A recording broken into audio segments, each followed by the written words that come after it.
And welcome back to the Volks Wizard channel, and welcome to another Volks Wizard head-to-head video.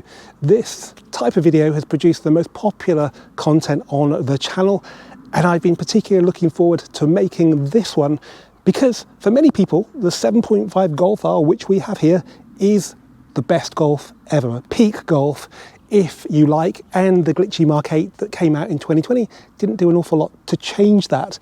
But in late 2024, we had a new, improved and facelifted Mark 8 Golf R, the 8.5, which we have here.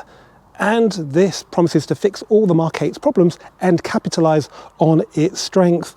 But is that enough to eclipse everybody's favorite golf? Well, in today's video, we're going to find out by having a good look around the outside, the inside, and go for a drive. But before we get started by seeing how these two Golf Rs stack up on paper, let me just remind you guys how you can support the channel. As ever, the easiest way is simply to subscribe. But I know a lot of you guys are going to be taking delivery of brand new 8.5 Golfs over the next few weeks and months, and quite possibly you'll have a really good car that you're going to trade in with the Volkswagen main dealer. Well, it costs nothing for you to send me a quick email with details of your car, and I can give you a valuation that you might find is significantly more than you're going to get in part exchange. So if you've got something in really good condition with average mileage or below, and that has a full service history, and ideally is completely unmodified, then get in touch with me directly by email, andrew@volkswizard.co.uk. Right, let the battle commence. Okay, let's get started then with a game of YouTube top trumps and see how these two Golf Rs stack up on paper.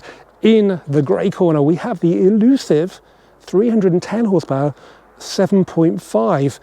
I say elusive because it was only in production for a short period before emissions regulations saw the horsepower pegged back to the 300 horsepower we'd had for 4 years with the Mark 7 version.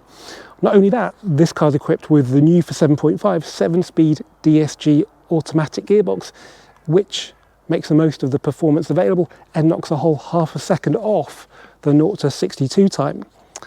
In the white corner, we have the Mark 8.5 Golf R Black Edition. Now, its name suggests that cosmetic tweaks are probably the most important thing about it, but also it is equipped to standard with the performance pack. Basically, the cosmetic tweakery is almost for free. You're just paying for the performance pack and getting all the black bits as a bonus. And it's the most powerful Golf R ever with 333 horsepower. So that's a match for the Golf R 20 years we had in Mark 8. So 310 horsepower, 333 and 400 Newton meters of torque versus 420. It's an easy win for the 8.5. Though when it comes to 0 to 62 time, officially it's a draw, 4.6 seconds. But I would take that with a pinch of salt because I'm sure you've seen videos on YouTube where nutters have made the Mark 8 beat the 4-second marker to 60. So if this car with 13 horsepower is slower, I will eat my paper. Top speed, 155 miles per hour limited, 167 miles per hour limited. That's because this car's got the performance pack. If you had a standard 8.5 Golf R, it would be limited to 155, just like the 7.5. Weight, well, as you might expect, the older car is a little bit lighter, 43 kilograms lighter, so 1505 versus 1548. Not a massive difference. Size-wise, there really is not a lot in it, a few mil here and there. That's because they're both on the MQB platform. This might be the MQB Evo, but their hard points seem to be in pretty much the same place. The biggest difference really is that the newer car is about 3 centimeters longer, but that could just be in the styling of the bumpers. So width is 1 mil difference. The newer car's longer. The newer car is 11 mil lower. So if you want to lower your 7.5, go and buy an 8.5. Wheelbase 2626 versus 2629, so 3 mil more, hardly any difference. And in the boot, there's like 2 litres more in the older car, but it's not really as simple as that because, well, I'll show you when we go and have a look at the boot. Price, this is really interesting. So back in Feb 2017, when the 7.5 came out, this car was, with no option, £33,935, so 34 grand. This car today is 46,910. Now that might sound like a massive difference. Oh my God, nearly 50k for a Golf. Actually, this car's over 50k. We'll talk about that later. But if you go to the Bank of England inflation calculator, you put 34 grand in and adjust it for inflation to see what it's worth today, it comes up as £44,680. So there's not really a massive difference in the price between these two cars, say 2 grand in the real world. And you know, this car's got more power, it's got more torque. The brake upgrade is probably worth 2 grand alone, which we'll talk about later. Let's quickly talk about the spec of these two cars. So this car's a really nice spec. Not only is it a 310, but it's also got the rear camera 265, sunroof 995, dynamic chassis control £830, leather interior £1,750, 19-inch Spielberg wheels £810, and the beautiful Indian grey metallic paint, which was an extra £570. For a lot of people, this car will be the dream spec. The spec of this car, as I said, takes it up to about 54,000 actually. So we have area view, which is basically the 3D parking camera system with the cameras in the mirrors as well as the rear view camera. We have the sunroof, just like this car, but £1,250. DCC, £735, so it's £100 cheaper than it was in the 7.5, and if you allow for inflation, it's probably about half the price. Carbon inlays, £810, and then the biggie on this car, it's got the Akrapovic exhaust system for £3,395. Okay, now let's have a look around the outside of these Golf Rs, and because we've got a bit more room here, I will turn them around so we can have a look at the backs properly, because in my opinion, it's the backs of these cars that are their defining angles. Let's start off then with the 7.5. It's in Indium grey. This was a new colour for 7.5. Before that, with the 7, we had limestone grey. This is the more traditional dark grey, a bit like Audi's Daytona grey, and as a result, it looks good on every car. I know lapis blue is a iconic colour, but I just think this suits a 7.5R so well, and it's such a shame we're limited to 3 colours on the 8 and 8.5s, and I think that's just down to the blue interior, which wouldn't go well with other colours. It's never stopped Honda with their red interior and their blue Type R. Pan roof is nice because it's a pan roof, but also because it gives you like a black roof which picks up the black gloss on the sills and the bumper. It's got the Spielberg wheels, which were £810, which funnily enough is the same price as the carbon inlays on the newer car, but I'd much rather have these, mainly because unlike the carbon inlays, you get the wheels at the front and the back. Now, correct me if I'm wrong, this was the only style that was unique to the 7.5. We had the Cadiz as standard, which was Mark 7, and we had the Pretz as well, which were Mark 7. These are a bit Marmite, but I think they suit the classy, understated nature of the 7.5, and I think they look classier than the black Estorils on the black edition. Okay, well, they've both got sort of pretty big air intakes. You can see the coolers pretty visibly on the 7.5 and on the 8. They've both got coolers as well, nestling in the edges of the bumper because they're both DSG. Big difference, the radar moved to the behind the badge for the 7, from the 7 to the 7.5, and now it's back in the grille. For the 8.5, it was behind the badge as well in the Mark 8. Now I'm hoping that's because it works better down there without a badge in front of it, not because they wanted to eliminate the Volkswagen badge, which this car has got. So there's a lot of gloss black on both of them, and I think that's really nice because the Mark 8 Club Sport had a lot of grey plastic, and that, you know, it doesn't look as good.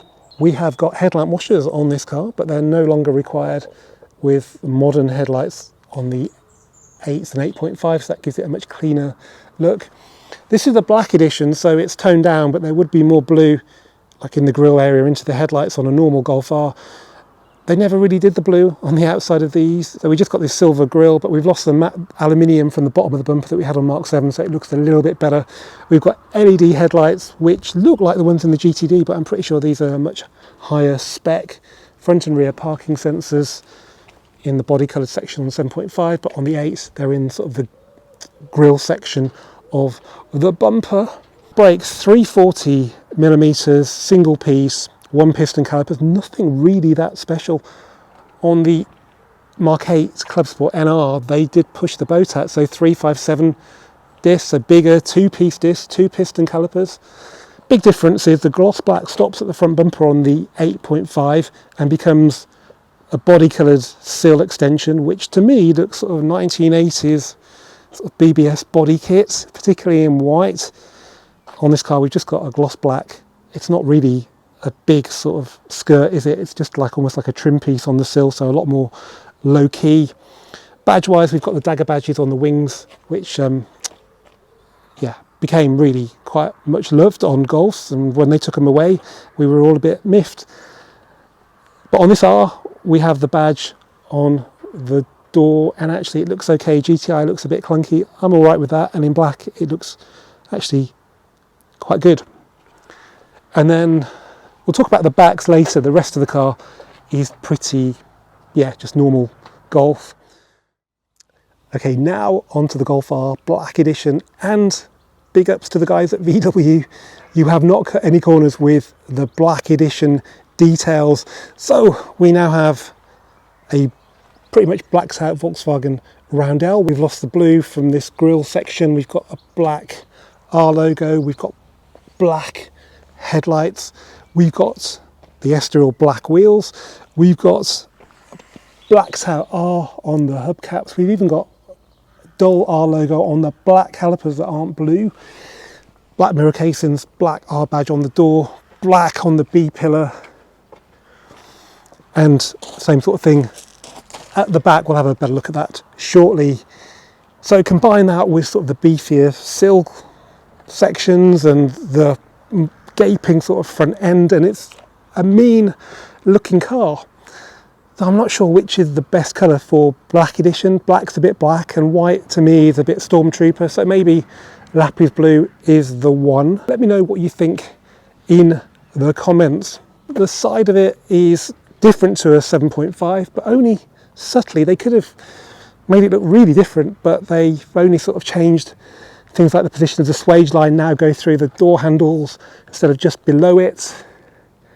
And that's pretty much it. We've still got the big thick Golf C-pillar, which is the trademark.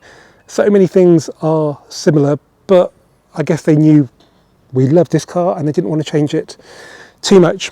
I just want to quickly mention these lines on the mirror mounting of the 8.5, because Volkswagen R released a video in which they talked about the aerodynamics of the 8.5R as a whole, and this was probably the most interesting bit for me. You would think it's just styling, but these are actually designed to be aerodynamically efficient, so they reduce drag and reduced wind noise. That might be something to do with the reason why they dropped the mirrors from the window line of the 7.5 to just below. Now both cars are pretty good when it comes to wind noise. Possibly the 8.5 is even better with the repositioned mirrors, but they do suffer from road noise and tyre noise, but they're better than say a Seat Leon, for example. Because we've got 19s, we have this little tacked on thing which never really needed on the 7.5s, which is interesting. Okay, now let's have a look at the back of the Golf Rs, because it's from this angle you will not mistake them for the R lines that they also shared their ranges with, and that's because ever since 2014 every Golf R has had 4 exhaust tips. It was pretty controversial back in the day because it's the kind of thing you normally associate with a V8 Mercedes. Now with the 7.5 and Mark 7 they didn't change much. They were these oval silver things you see here. You could have an Akrapovic as well. That was a £3,000 option. Not many have got that. We do have the Akrapovic on the Black Edition, which is a real shame because my favourite exhaust of every Golf R is the Black Edition's black tips, because this is the first time a Golf R has been able to have black tips. But if you don't want to be stealthy, then the Akrapovic is the one to go for. I'd buy it more for looks than I would for sound, because whether you go Akrapovic or standard exhaust system, it's going to sound pretty similar because they're both subject to noise regulations. We have a Black Edition cat in this video, matches the car rather well. This car's had a ghetto Akrapovic. You could say it's had a resonator delete kit fitted, made by Power Valve, and it takes one silencer out and gives it a nicer tone. It's probably cost a fraction of the cost of the Akrapovic.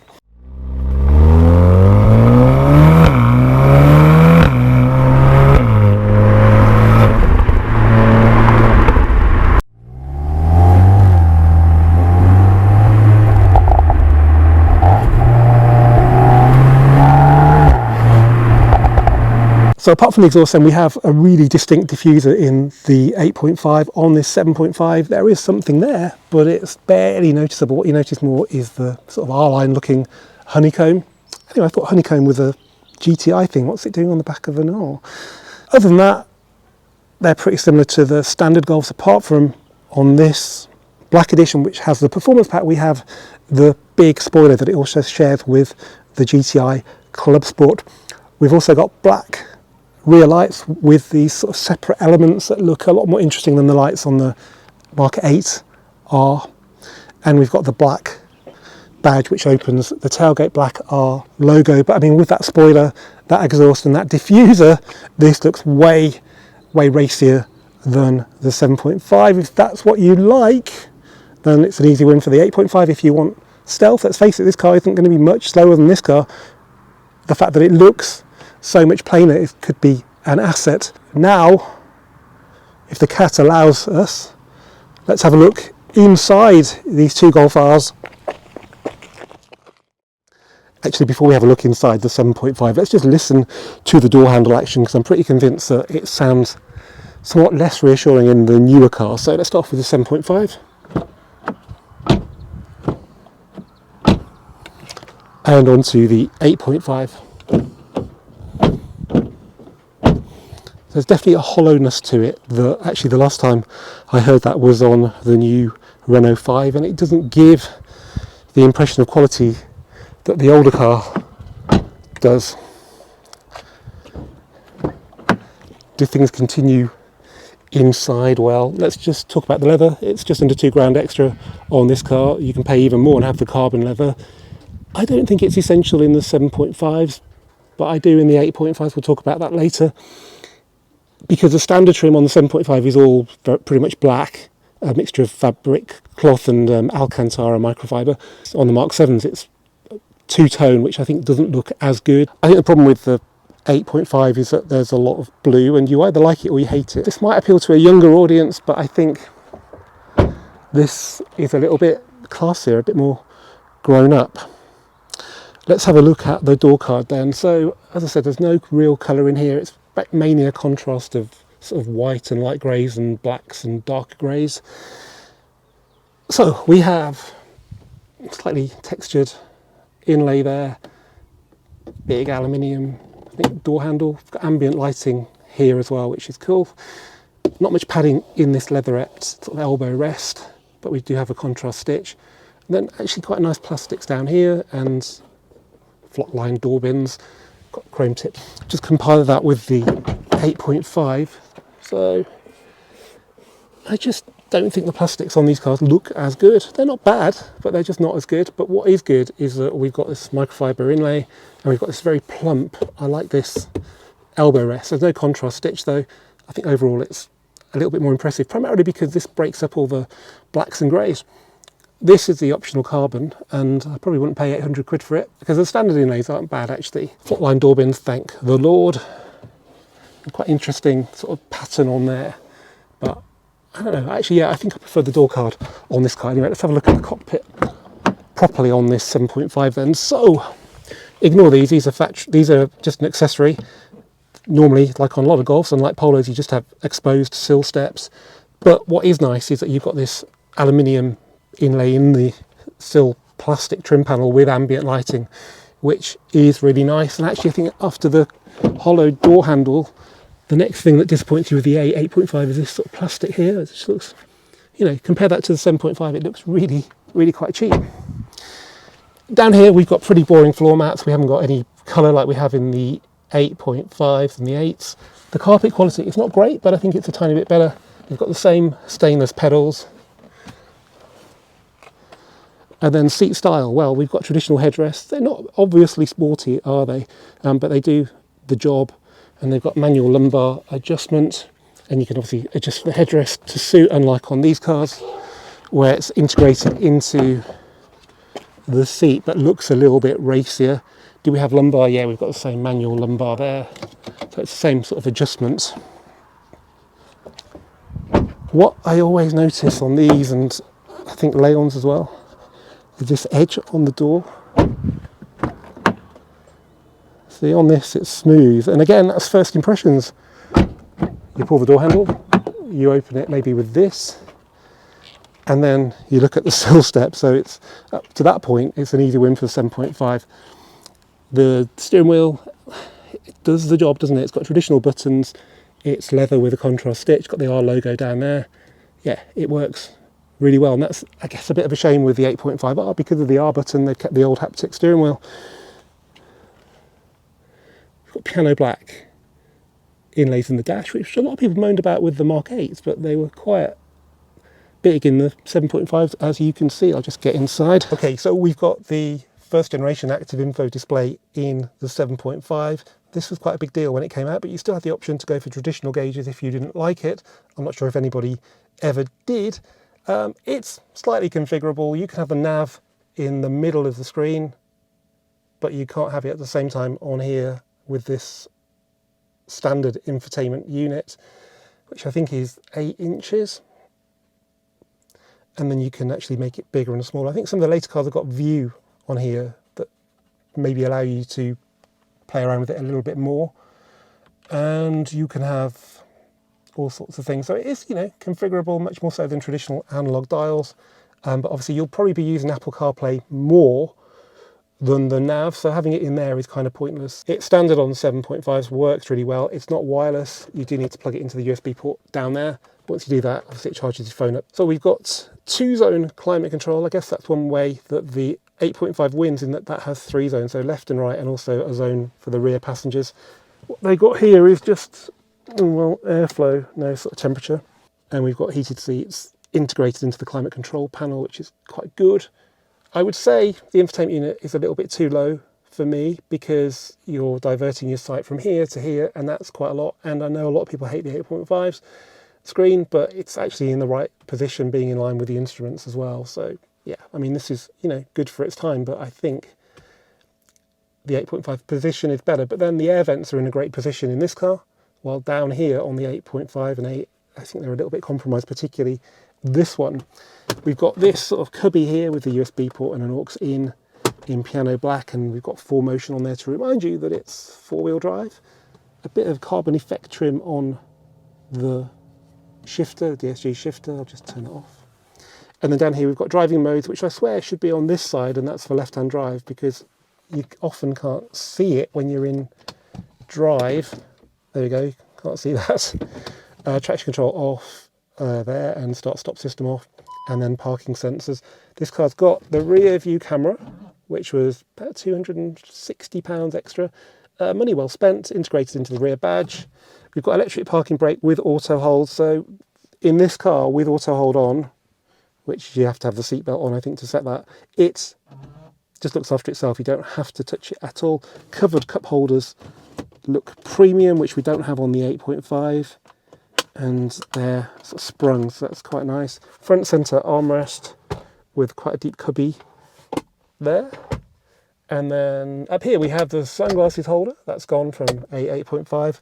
And down here we have more stowage, which has got the obligatory Volkswagen data plug nobody ever uses. So you don't have that on the 8.5. Why? I don't know. I just think they maybe want to make stuff different. The sunglasses holder is actually the inlay in the centre console on the 8.5. Dark headlining and fabric pillar trims that go into obviously a fabric headliner on the 8. This is sort of a plastic, looks all right though. And then plain black seat belts, but I think that's the same on the newer car.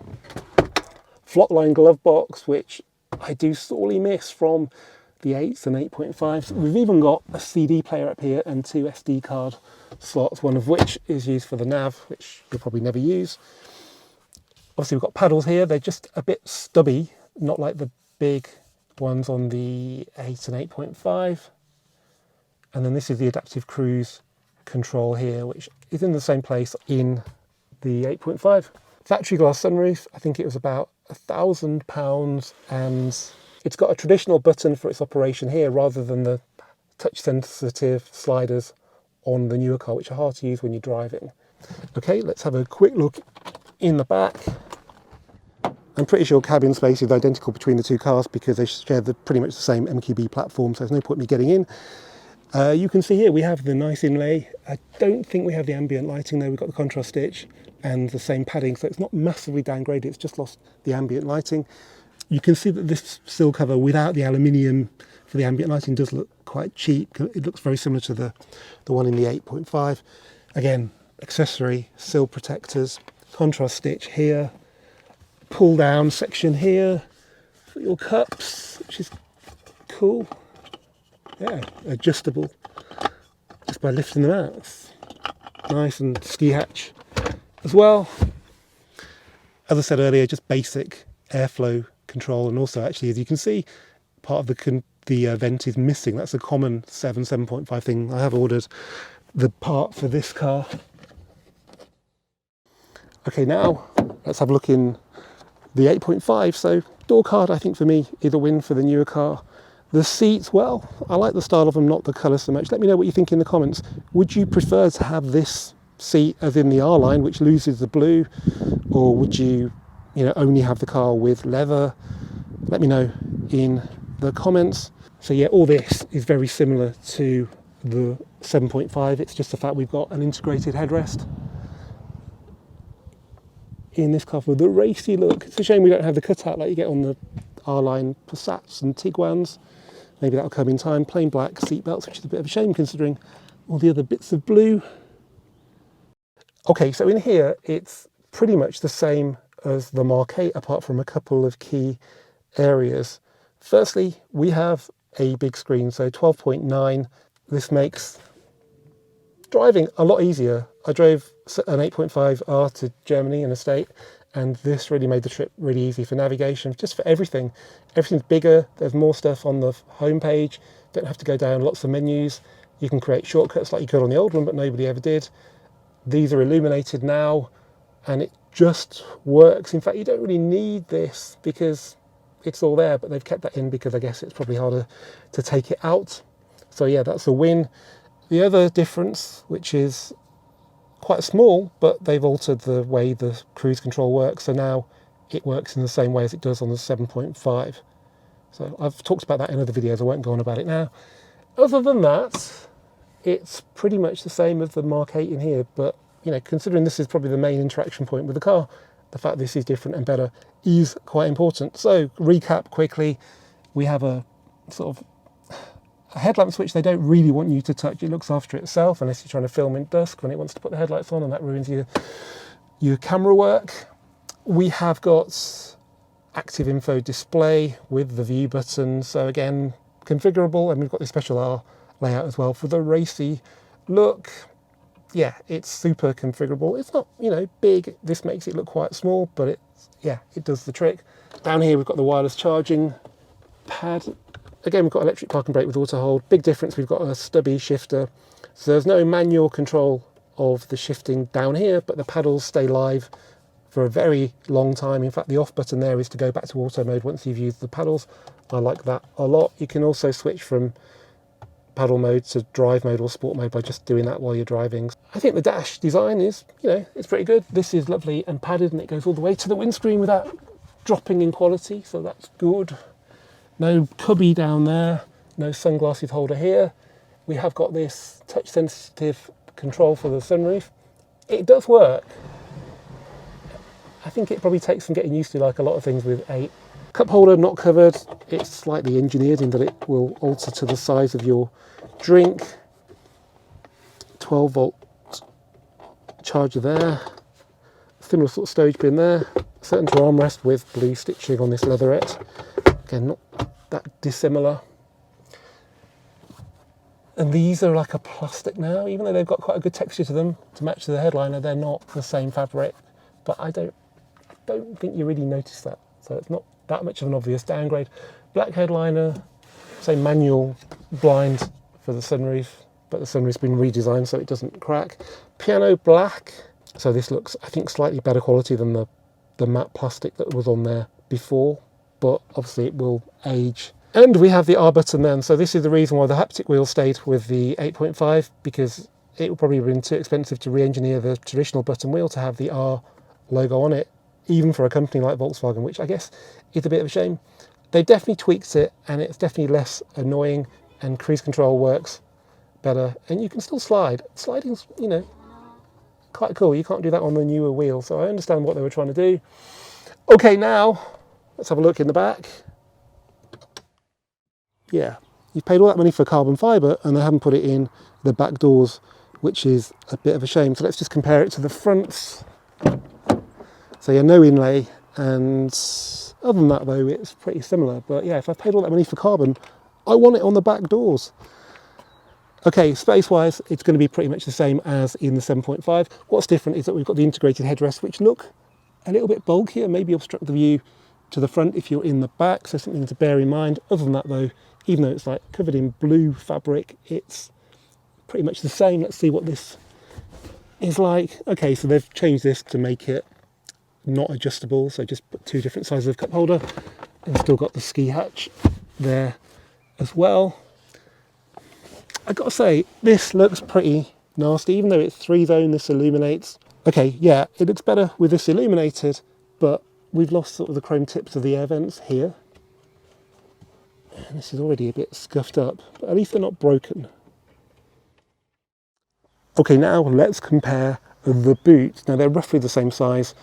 The 7.5 is listed as 343 litres, 8.5 is 341. I don't know how they can be that close though, because this has got a spare wheel which takes up quite a lot of boot space and this doesn't, so I'd assume they're the same apart from you've got all this space where a spare wheel would go. Okay, so we have got a 40-60 split, and then we've got this upper level to the boot, and then down here we've got a 18-inch space saver spare wheel toolkit down there, and these little, did you know you could pull them out? It makes cleaning a lot easier. Little cubbies there that are really useful. 12-volt socket there as well. Curry hooks there. Onto the 8.5 then. Again, boot opens in the same way with the Volkswagen Roundel. Yeah, this has got the accessory boot liner, but other than that, it's got the same, it's pretty much identical boot handle for the floor there, and the fabric, I don't know, it looks slightly less impressive to my eyes. The curry hook, instead of being separate, it's just a moulded bit of plastic now, so it's definitely been some sort of cost down in here.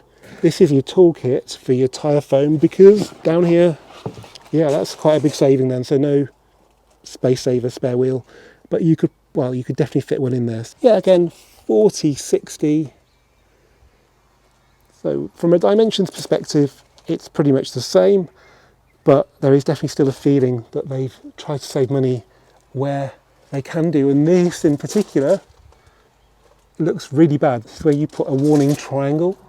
I mean, I can see the white paint through there. That's really not good. How have they done that on the 7.5? I mean, you can just go and buy a warning triangle, put it in there. It looks a lot better. All right, here. Yeah, okay, they've kind of engineered this flap for it.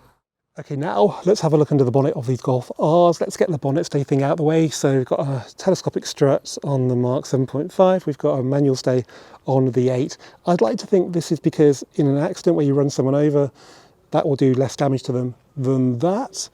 But if that's the case, Volkswagen, you've had like 5 years to tell us since the 8 came out, and you haven't. So I can only assume that's been done to save money. But having said that, like I've said before, there's only one bonnet catch on the 7.5. There are 2 on the Mark 8, like an Audi R8. So that, I worked it all out, costs the same or more. I must have had some time on my hands then. Right, so this is an EA888 Gen 3, EA888 Gen 4, both 2-litre petrol, 4-cylinder turbo engines. And as you can see, they're quite similar. That's got a different engine cover, but underneath, as I'll show you in a bit, they're quite similar. So we have got this nice styled engine cover on the older car, and on this one, well, it's really generic. It's not really, you know, making you feel good that you've got an R, but what it is quite squidgy, so that when somebody's run over and lands on your bonnet, it doesn't do as much damage as this one to them, which is rock hard. But I'm sure you could still put a badge on there or something like that anyway, but at least we've got the cover, because on Mark 8s, most of them were recalled to have the cover taken off because it used to catch fire during spirited driving. Now this car looks like it's missing something off its battery, but that's because the battery is normally black and you don't notice it so much. Mark 7s have a cover over the battery as well, but this is correct for 7.5. We have the infamous silica bag expansion tank for the coolant, which hopefully hasn't been replicated on the 8. It doesn't say that it's got any in it, so that's good. airbox is in the same place, batteries in the same place, with, yeah, fuse box there, ECU, fuse box there, ECU. Let's take the covers off then and have a look. We tend to go the extra mile on this channel. So there we have the coil packs, we have the high pressure fuel pump, we have PCV breather, oil filter there, throttle body there, alternator there. And then on this car, yeah, it's pretty much the same. So 4 coils, fuel pump looks a bit different, and then throttle body, alternator, oil filter there. What is different is the position of the oil filler. Onto the paint then. Now, this is a grey car, so the primer looks pretty similar to the top coat, but as you can see, it's not got an awful lot of top coat on it, so that's quite disappointing, but it's not exclusive to the 7.5s. And actually this white car, and I've heard some of the white cars are better than the proper colour cars, this, unless it's primer, being white, looks properly finished. And even if it's primer, it still looks better than, you know, King's Red, for example, which is just as grey under the bonnet as it is on this car. Soundproofing pad worth a mention. This is one of the 7.5 things that actually isn't very good. Generally it's good, but it still does have some quality issues. So this should be held into the bonnet with those little tabs, and I think the heat just makes it shrink. And this one's actually quite a good one because it does sit in there, but generally they won't even slot in temporarily. It really should have a clip like this here. I don't know what the heat is, maybe it's the turbo there that causes it, because it doesn't seem to be as much of a problem on the right hand side. On this car, well, at the moment this car with 5,000 miles on the clock looks perfect. Okay, so hopefully you've got a good idea about the differences between these Golf Rs, but because this is an Instagram, you can't make a decision yet, because the most important part of this video is yet to come. That is working out if there is a significant difference in the way these two Golf Rs drive that will make it pretty obvious which one is the best one out of the two of them.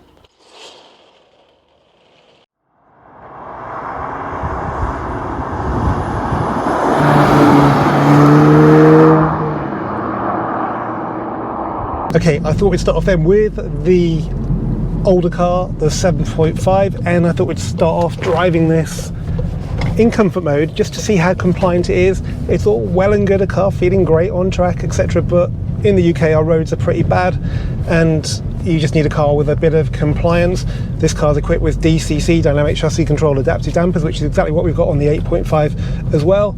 It's not the softest car in the world, but you can feel there's compliance in this car that you wouldn't have in a non-DCC passive damper R. It means that driving around town where the roads are pretty bad and there are speed humps, it's more comfortable. But also when you get on your typical broken British B road where these cars need to perform, it feels much more capable than a stiffer passive damper car. For just like under £1,000 on this car and on the new car, it's just such a no-brainer, because it's working all the time. You know, now I'm going off this speed hump, it's working. Now I'm getting on the gas, it's working as well. Anyway, enough of that. Let's now put it in individual mode, and that's only because I don't want to hear any of the fake sound, and that's because, well, I hate it anyway, but because we've got the power valve resonator delete, which gives this car very nice exhaust tone. It's not night and day different, it definitely doesn't sound louder, it's not boomy at 70, which is great. So yeah, it's a really good mod that. I'm pleasantly surprised. Right, so anyway, let's talk about the performance then. This is a fast car, and I can't really demonstrate that on the road, but rest assured, yes, the 8.5 will be quicker, whatever the 0 to 62 time says, but will it really make that much difference on the road? I don't think so. It might make it a little bit more exciting on the track, but on the road this car is plenty quick. But let's go into this corner. It's a horrible little corner, and then once you get round, it tucks its nose in when you get on the gas. It's not torque vectoring, but it feels like it's been set up really nicely, regardless of what the rear axle does. That's another thing I'm expecting the 8.5 to feel very different with what it does with the rear axle. So in most situations you won't feel the rear axle driving, but when the front gives up grip, you'll feel the back helping you turn, and that's quite cool. But I think a well set up car, like a well set up front wheel drive car, can still feel really nice to drive without any input from the rear axle, and that's how this car feels right now. Let's quickly talk about the gearbox. So 7-speed DSG, which was new for 7.5. It's much slicker than the 6 you had in the Mark 7s, and to be honest, they couldn't really improve it much with the 8 or the 8.5, so I'm pretty sure the hardware is going to be as good as identical. The software, maybe they've tweaked it a bit to make it a bit quicker, but why would you need quicker than that? Brakes. Well, this is definitely an area where the 8.5 is better. I think Volkswagen really cheaped out with the brakes on the R, because they've given us the brakes of the GTI Performance, which had 230 horsepower, was quite a lot lighter. This is 300 horsepower. So I think maybe if you go to the Alps and you're doing a lot of descents, then they might catch fire, and definitely if you go on track, they're not up to the job. But on the road, to be fair, they're perfectly fine. Okay, so 60-mile-an-hour corners coming up, a variety of them. So the right-hander off camber now, and feels good. So I'm kind of not on the gas much, and you can hear it's not booming from that exhaust at all. Okay, right-hand kink into fourth, and then this is the tricky one. So third, and then turning a bit on the brakes, and then just get on the gas early. How does it feel? It feels fantastic. This is the tricky one as well. I just keep off the gas and let it roll around the corner at 60, and yeah, that feels nice. I drive those corners a lot, and there aren't many cars that feel that good, including ours that I've driven in the past. And I think the reason why this car feels so good is that it's on a really good tyre. Not only is it on Michelin Pilot Sport 4S's, but it's also on tyres without an awful lot of tread. They're still well legal, but they don't have loads of tread block movement, so they feel really tight, and that makes everything feel a lot more precise. So this is most definitely very, very good. But is the 8.5 even better? Well, I can't wait to find out. I'm going to rip the cameras out of this car, stick them straight in that car, and we're going to do the same rows and see how it compares.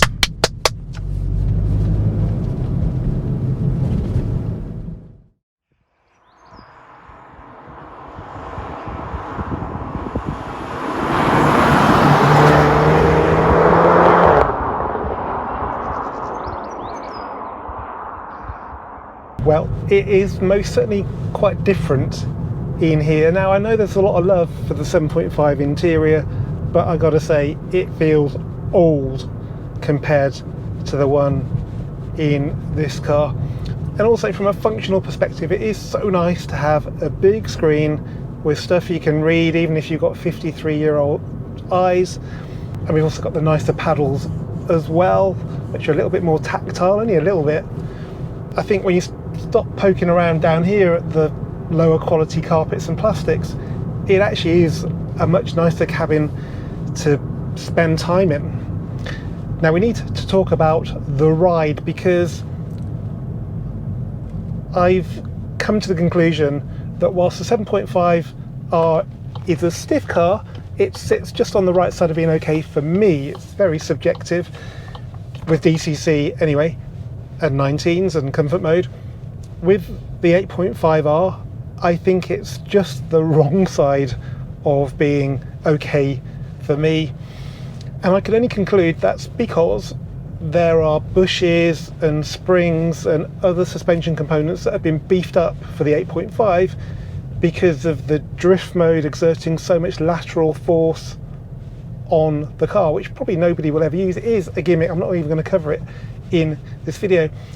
So it has lost some of the easygoing nature, well, relatively easygoing nature of the 7.5, but as a result of that, it does feel like a much more hardcore car. I mean, we're in comfort mode now, and I actually have done quite a few miles in this car, In Warwickshire, the roads are pretty good, and it's fine over speed humps at 20 miles an hour.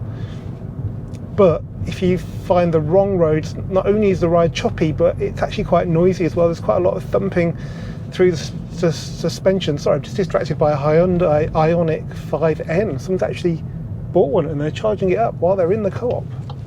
Whatever next. So yeah, it's not a comfortable car anymore, but if that matters to you, then have a long test drive before you buy one for sure. Right, enough of the boring stuff. Let's put it in individual mode. So we're having the dampers in normal, the drive in race, sorry, the drive in Sport Plus. There is no race, don't ask me why. And we've got the steering in race. We've also got attack mode on the left hand pedal. I forgot to mention this. If you hold it down, it drops to the lowest gear possible, in this case 5,000 RPM in second, which should give you the overtaking urge you need to overtake cars doing 37 in a 60. So let's do it. Blimey. We've also got, since the Mark 8, we've got the anti-lag system that was installed in the R20. It's probably just a bit of software, keeps the wastegate open, turbo spinning, makes gear changes even snappier, as if they need to be any snappier. I should also mention we've got full manual mode shifting, which is lovely when you're in the right mode, so it won't change up, it won't kick down.